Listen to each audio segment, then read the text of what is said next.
Sobat Superiut, akhir-akhir ini berita tentang pelecehan seksual terhadap remaja makin banyak aja ya.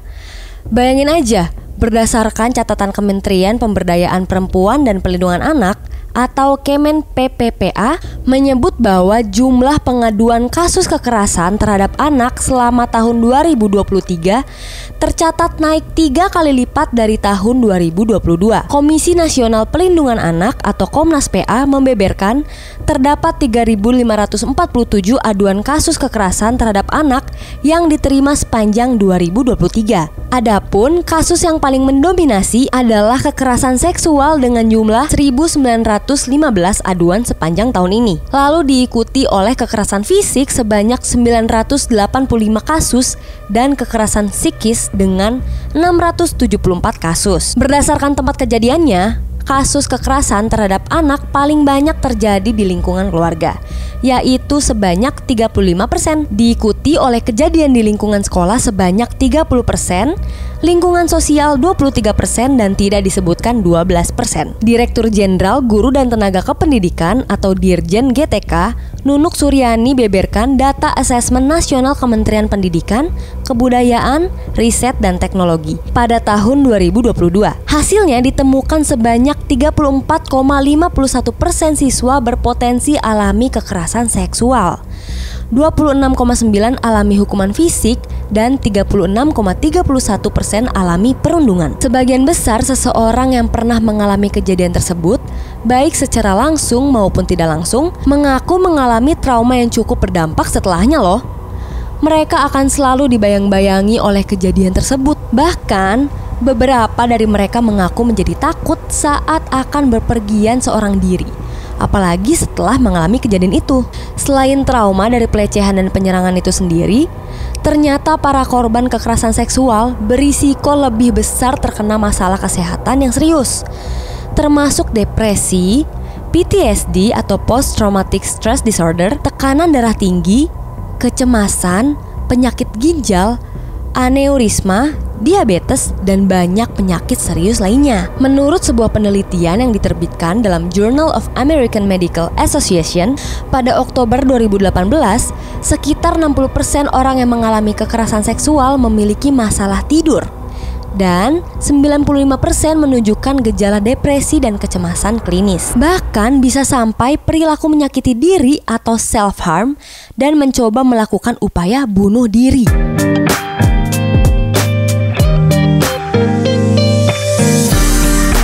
Sobat Superiut, hari ini kita akan ngobrol hal yang keren banget, seru banget. Yuk, ikutin ya, karena Kak Jovita mau ngomong tentang hal yang penting banget buat kalian. Come on!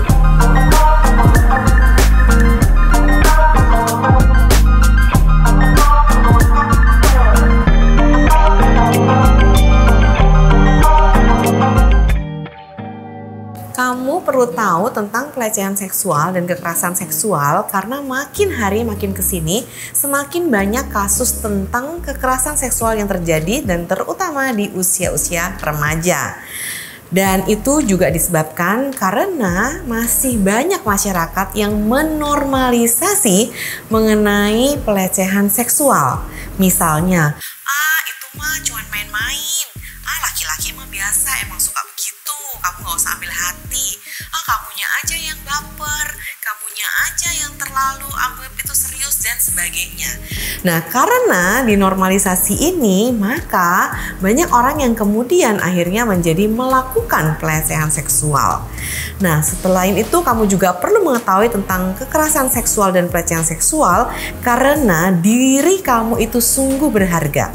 Kamu harus menjaga kesucian kamu, menjaga juga harga diri kamu, dan karena kamu berharga, maka kamu harus tahu bentuk-bentuk pelecehan dan kekerasan seksual itu apa aja sih, sehingga kamu bisa menjaga diri kamu, dan kalau misalnya itu mulai terjadi pada diri kamu, kamu sudah bisa ambil tegas tindakan yang serius.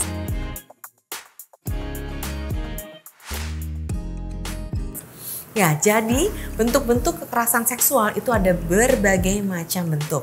Mulai dari bentuknya yang sifatnya adalah kekerasan yang berupa verbal maupun non-verbal. Dan non-verbal ini juga terbagi menjadi kontak dan non-kontak. Untuk kekerasan seksual yang sifatnya adalah berupa kekerasan dalam bentuk perilaku adalah sebagai berikut. Misalnya ini contohnya verbal dulu nih ya. Verbal itu misalnya catcalling, atau misalnya ada yang lewat kamu siwit gitu ya. Atau kemudian kamu bilang, wah pantatnya bahenol banget, atau hal-hal lainnya yang kamu membicarakan mengenai bagian-bagian tubuh dia, terutama organ-organ seksual dia, dan itu kamu utarakan lewat kata-kata. Jadi secara verbal itu sudah termasuk ke dalam bentuk kekerasan seksual. Nah, berikutnya adalah yang non-verbal. Kalau namanya non-verbal berarti kan tidak melalui kata-kata nih. Nah, itu ada dua bentuk. Ada yang kontak sama non-kontak. Kalau kontak itu adalah yang kamu berupa perilaku.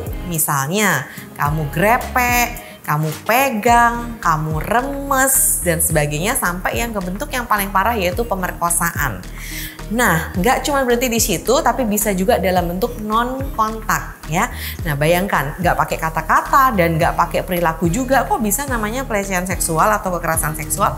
Nah, karena yang non-kontak ini sifatnya adalah misalnya memperlihatkan atau mempertunjukkan. Pada saat contohnya kamu sedang menyeberangi jembatan penyeberangan jalan, tiba-tiba ada orang nih yang berpapasan dengan kamu dan kemudian dia melorotin celana dia dan dia memperlihatkan organ intimnya atau organ seksualnya kepada kamu. Itu termasuk juga dalam kekerasan seksual.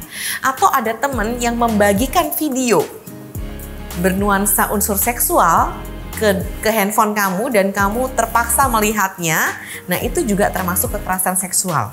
Karena dia memaksa kamu untuk melihat. Nah, ini adalah bentuk-bentuk kekerasan seksual. Jadi kamu sudah tahu kan apa aja bentuknya. Biasa yang lebih banyak terjadi korban adalah cewek. Karena biasa cewek dianggap sebagai figur yang lemah, figur yang masih lebih bisa untuk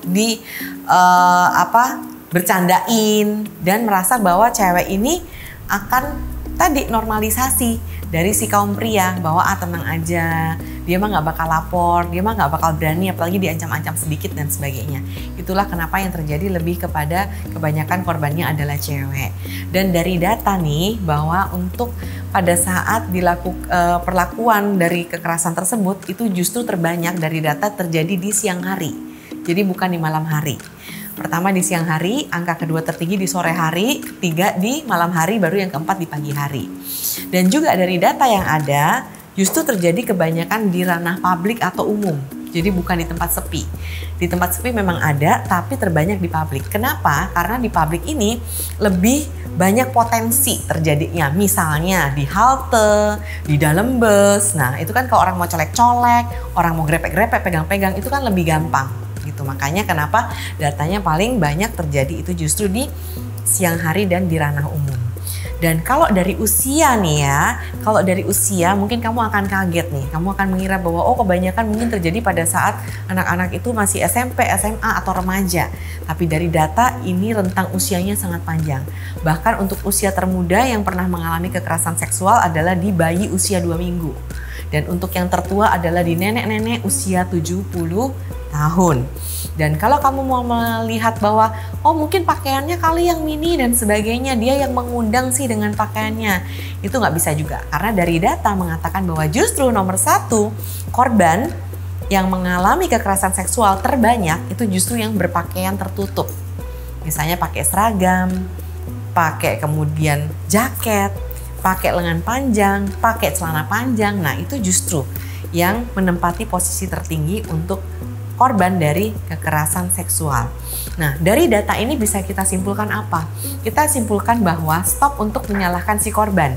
Karena korban nggak pernah salah dalam kekerasan seksual. Yang bersalah itu adalah pelakunya. Jadi, memang yang harus diberikan konsekuensi adalah pelakunya. Baik itu konsekuensi skala hukum maupun konsekuensi secara sosial. Kalau kamu mengalami kekerasan seksual di tengah keramaian, maka hal yang bisa kamu lakukan adalah kamu segera menyingkir dari situ. Kamu bisa berlari menghindari tempat tersebut atau bahkan kamu langsung meminta tolong pada orang yang ada di situ. Dan bisa kamu juga menggunakan kerumunan yang ada untuk membantu kamu. Misalnya kamu bisa berteriak tolong dan sebagainya. Atau kamu bisa langsung ke petugas yang ada di sana. Intinya segeralah menjauh dari tempat itu. Dan kalau memang pada saat di situ kamu memang tidak memungkinkan untuk lari, kamu bisa menampakkan perilaku ataupun mimik bahwa kamu tidak menyukai hal ini. Dan yang terpenting, kamu segera mencari pertolongan yang sebisa mungkin yang kamu bisa lakukan pada saat itu.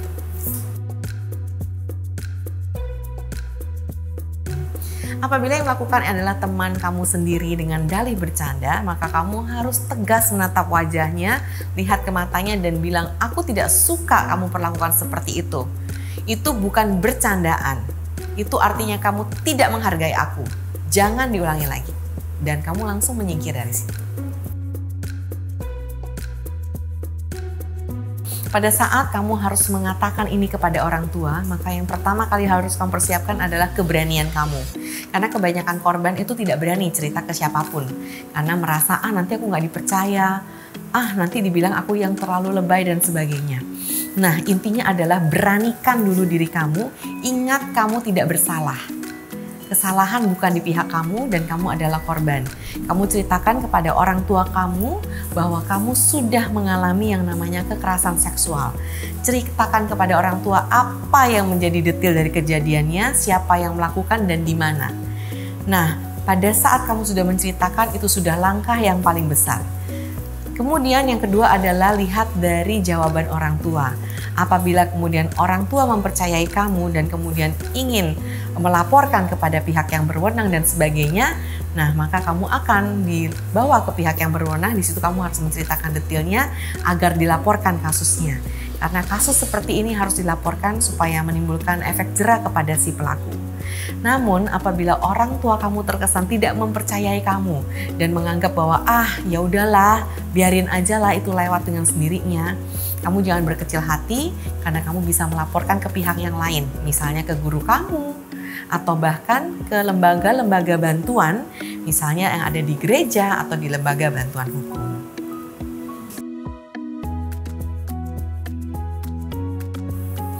Kalau kamu melihat bahwa teman-teman kamu di sekitar kamu ada yang satu, seringkali bercanda atau ngobrol atau berbicara dengan nuansa-nuansa seksual, nah itu kamu sudah harus mulai hati-hati.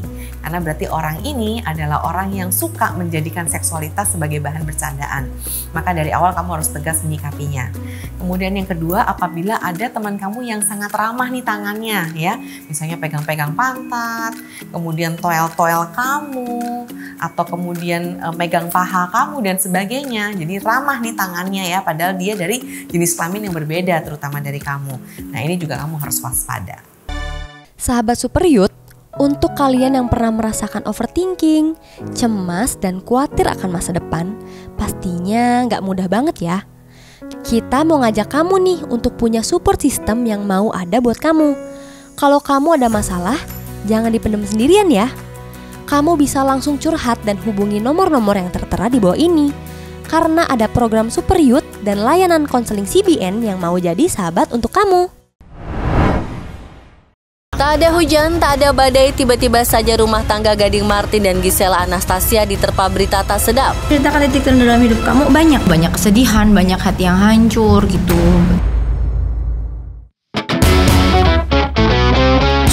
Welcome back di Super Youth Podcast. Kita mau ngobrol-ngobrol seputar banyaklah proses kehidupan. Oke, first question apa nih? Open discussion. Ceritain titik terendah dalam hidup kamu. Merasa hidup nggak punya harapan dan tidak berarti. Muncul waktu tahun 2020 yang diizinkan untuk orang-orang tuh mengetahui kesalahanku di masa lalu. Bisa aja aku marah atau aku sebel, Tuhan kok gitu, kan aku udah sama kamu nih, kok aku masih diginiin. Tapi saat itu memang bener-bener deh, semua yang ada di samping aku itu kasih aku pelukan gitu, doain aku terus, iya, dan mereka kuatin terus pokoknya, sehingga emang nggak ada lah pikiran sama sekali untuk marah atau sebel sama Tuhan. Malah Yang kami pikirkan adalah oh ini pasti emang dia turut bekerja dalam segala perkara, even perkara yang lalu itu Tuhan izinkan supaya banyak orang yang belajar mungkin dari hidup aku, supaya banyak orang yang terberkati, yang nggak terpuruk dari satu keadaan bisa belajar bangkit lagi gitu. Jadi ya diproses lagi dan diizinkan untuk mengalami Tuhan lebih lagi, berjalan bareng-bareng, benar-benar berduaan untuk bisa punya semangat jalanin hari sampai sekarang dalam ketidakpastian. Karena kenapa dibilang ketidakpastian? Karena sebenarnya apa yang menimpa aku di 2020 itu sampai sekarang juga masih belum selesai. Masih open, maksudnya anytime masih bisa mendatangi aku lagi. Ya, tapi I choose to menjalani hari dengan baik, dengan Tuhan, dengan semangat, dengan ceria, dengan harapan. Karena kalau aku hidup dalam ketakutan, aku yakin aku malah nggak bisa gerak, malah nggak bisa jadi berkat buat siapa-siapa. Gitu sih. Kekerasan seksual sekarang justru banyak terjadi di online atau dikatakan cyber, bisa jadi cyberbullying atau kemudian kekerasan seksual di dunia maya. Ini sama aja istilahnya. Nah, kalau kekerasan di dunia maya itu bisa berupa banyak hal, mulai dari texting atau sexting ya. Jadi mengirimkan pesan dengan nada-nada seksual.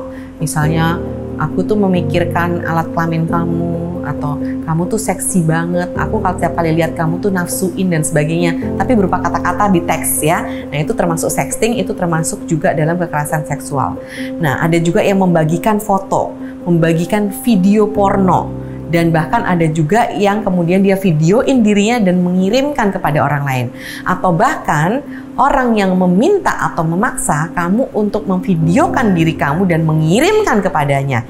Itu juga termasuk dalam kekerasan seksual. Belum lagi kita lihat di ranah-ranah misalnya kenalan-kenalan online ya, melalui aplikasi atau dating chat dan sebagainya. Itu juga banyak yang terjadi akhirnya berujung pada kekerasan seksual. Mereka menampilkan sebagai diri yang dapat dipercaya. Let's say mereka usianya sudah usia dewasa tapi masih mengaku ke usia remaja, ngajak ketemuan, merasa bahwa udah deket akhirnya mau diajak ketemuan. Nah, pada saat ketemuan akhirnya dia melakukan kekerasan seksual ini. Itu juga banyak yang terjadi seperti itu.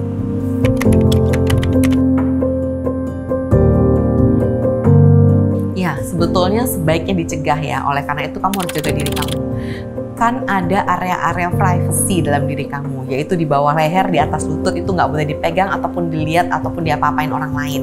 Nah, termasuk kalau itu pacar kamu sekalipun, dia meminta kamu memvideokan atau bahkan dia bilang mau melihat bagian-bagian yang rahasia di dalam tubuh kamu ini, sebetulnya seharusnya kamu cegah dari awal.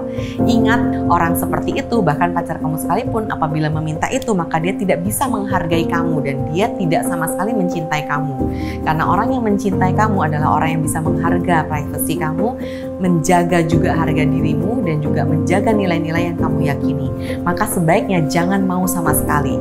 Kalau dia ancam, kalau kamu nggak mau aku putusin, lebih baik putus ya. Karena orang-orang kayak gini udah ketahuan dari awal, berarti dia bukan orang yang mencintai kamu, malah dia orang yang mau merusak kamu. Tapi kalau let's say ini udah terjadi pada kamu udah terlanjur di videoin dan videonya ada di tangan dia, dan pada saat dia meminta sesuatu kamu menolak dan dia akhirnya mengancam dengan akan menyebarkan video kamu, maka kamu harus melaporkan kepada pihak yang berwajib ataupun ke lembaga bantuan hukum ataupun setidaknya ke orang-orang dewasa yang kamu percaya supaya bisa dilakukan pencegahan untuk dia nge-send video ini ya. Atau kamu jangan khawatir kalau ternyata dia nekat banget, dia sudah menyebarkan, kamu bisa melaporkan kepada kepolisian. Kalau kamu jadi korban, itu bentuk-bentuk apa yang terjadi atau dampak-dampaknya itu bisa berbagai macam. Bisa mengena ke fisik, kognitif, emosi, ataupun psikologis. Kalau dalam bentuk fisik itu dampaknya berupa misalnya luka-luka, memar, lecet, baik itu di tubuh kamu atau di organ kelamin kamu.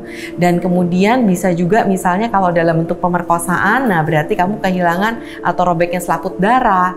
Serta kalau pelakunya memiliki penyakit menular seksual, maka itu aku juga menular kepada kamu.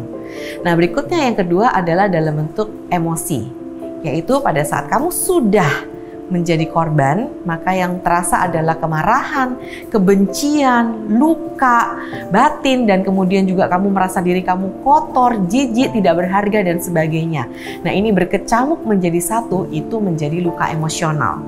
Dan berikutnya adalah dalam hal kognitif, yaitu biasa korban-korban akan mengalami yang namanya susah berpikir, susah konsentrasi, dan mudah lupa. Nah, dalam hal luka psikologis atau dampak psikologis ini bisa menjadi PTSD, Post Traumatic Stress Disorder, yaitu gangguannya biasanya susah tidur, terbayang-bayang terus tentang kejadiannya, merasa dirinya tidak berharga, tidak mau bertemu siapa-siapa lagi, dan sebagainya. Dan ini selalu menghantui diri kamu ke mana saja dan setiap kali kamu melakukan apapun. Dan berikutnya juga bisa kamu menjadi depresi. Artinya kamu merasa sedih yang berlebihan sehingga kamu juga ngeblok diri kamu, nggak mau ketemu sama orang lain karena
itu kamu dipakai untuk membantu juga orang lain yang memiliki masalah yang pernah kamu alami.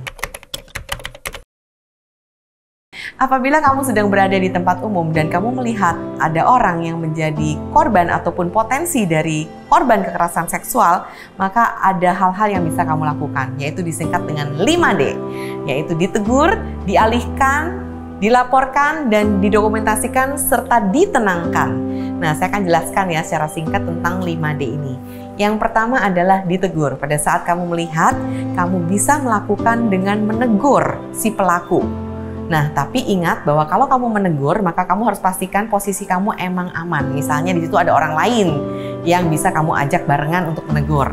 Yang kedua adalah dialihkan. Misalnya kamu pura-pura datengin dia. Ini biasa kalau kamu sendiri ya.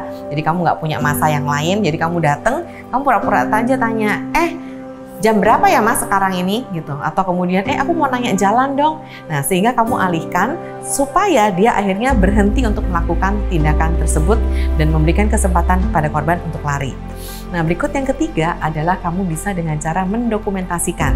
Ingat, kamu boleh merekam kejadian tersebut, dan pada saat merekam perhatikan bahwa yang diposisikan sebagai posisi utama adalah si pelaku, bukan korbannya ya, si pelakunya. Dan Anda juga silakan untuk memberikan laporan singkat mengenai tempat kejadian dan kapan serta jamnya. Itu sangat penting karena bisa jadi rekaman kamu ini yang nanti akan diproses ke pihak yang berwajib. Dan berikutnya juga kamu bisa melakukan yang namanya ditenangkan. Yaitu kamu bisa pada saat setelah kejadian, kamu bisa mengajak si korban ke tempat yang lebih sepi, lebih tenang, dan kemudian kamu tanyakan apa yang bisa kamu bantu. Nah, ingat bahwa sumbernya adalah si korban. Jadi terserah si korban karena dia punya hak untuk memutuskan apa yang ingin dia lakukan. Nggak semua orang pengen langsung dilaporkan ke pihak yang berwajib. Bisa juga dia bilang ya udahlah nggak apa-apa, pokoknya aku menenangkan diri, aku ke rumah aja. That's it, nggak masalah juga. Yang penting kamu tanyakan apa yang bisa kamu bantu dari si korban. Kakak berharap bahwa kamu menjaga tubuh kamu. Dan ingat, kamu ada di periode remaja.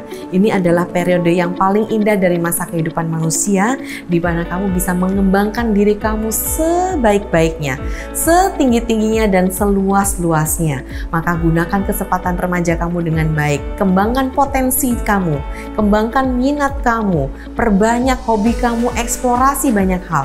Kenallah juga dengan banyak orang. Ikuti kegiatan organisasi dan ingat selalu berserah kepada Tuhan Yesus karena hanya Dialah harapan kita satu-satunya. Tuhan Yesus memberkati. Superiut hadir untuk menjadi berkat dan terang bagi setiap remaja di Indonesia. Namun untuk dapat terus berdampak, Superiut juga membutuhkan dukungan kalian agar terus konsisten dalam memberikan konten inspiratif. Untuk itu, Superiut mengajak kamu untuk ikut terlibat dalam pelayanan Superiut. Kamu bisa mendukungnya dengan berdonasi melalui Superiut dan men-scan QR yang ada di layar kamu saat ini juga.